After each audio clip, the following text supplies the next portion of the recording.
үйдүн ичи жашаганга болбогон кирели. Нарын шаарында 3-июнь күнү нөшөрлөп жааган жамгырдын кесепетинен Коктулардан келген сел суулары Чоң Нарын каналынан ашып, Батыш, Алмабак, Аккоргон көтөрмө тиркелеринде жайгашкан 100дөн ашык турак үйдү каптап, айрым үй турак жайларды жараксыз абалга алып келген. Ал эми Нарын шаарынын көтөрмө аймагынын жашоочусу жалгыз бой айым Айнура Турусбекованын да үйүн каптап, эми минтип азыр үйү авариялык абалга туш келип отурат. Учурда каарманыбыз балдары менен башка аймакта батирде турарын айтты. Анын бир гана тилеги шаар ичинен ылайыктуу жер берилсе дейт. Эми буйрганы кырсык болду да.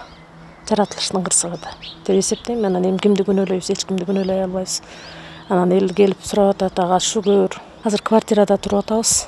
Ушу акча төлөп туруп атам. Анан эми жер чечилип антип митип калса, жарактуусун алабызбы, бусуп жарак болбогула кандай болот. Ушундай эле жабыркоого Талайбек Борончиевдин турак жайда учураган. Азыркы тапта үй бүлөсү менен дагы деле айланасын ирөөттөө менен убара.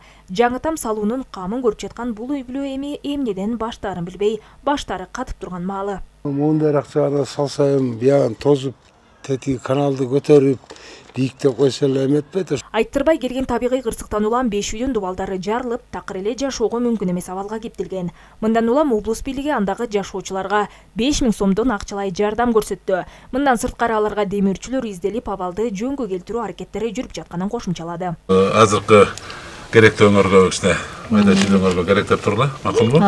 Биз буларга спонсорлорду издеп атабыз. Спонсорлорду издеп, жанагындай бир колунда бар атуулдарга кайрылып, ушундай акыбал түшүрүп калды, ушуларды бир жардам бериңиздер деп атабыз. Кайрылууларды туура кабыл алгандар болуп атат. Мына кечээ эле бир бизнесмен балабыз келди. Кудай буйрса, ушул 5 үйдүн бирөөнү мен салып берейин деп азыр өзү карап жүрөт. Ошондой атуулдарыбыз болсо, ошондой балдарыбыз болсо, Кудай буйрса, бул 5өөнү дагы бул учурдан чыгарып кетебиз деген ойдобуз. Анан калгандарына болсо, өздөрү күч аракеттери менен жасап атат. Строй материалдары, баягы кум шагылдар же башка нерселер керек болуп калса, ал жагынан жардам беребиз. Бүгүнкү күндө кыйроого учураган турак жайлар кум шагылдан тазаланып, жергиликтүүлөр сабырдуулук менен тиричиликтерин улантышууда. Жазгул Субалиева, Айдин Төлөбек уулу, Нарын шаары.